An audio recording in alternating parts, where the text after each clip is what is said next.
Well, that's another couple of hours of tutification done. Nice and shiny. And I'm extremely chuffed with my little hot rod bonnet ornament. All the way from America in just 5 days. Brilliant. Royal Mail, please take note when you're posting out my first class things and it's taking 10 days. New wheel centre, new gear knob, all new dials on the speedo and the rev counters and just about every other gauge in there.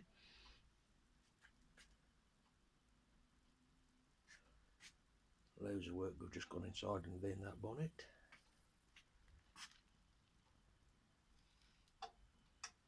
Yes, it only has 3 wheels. Yes, it does have a roof.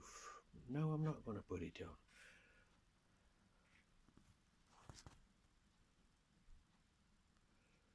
This is number 19, a D.R.K.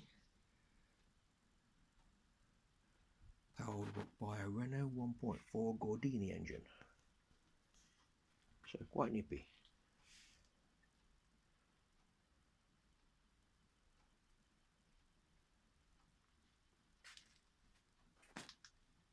Yeah, chuffed to bits.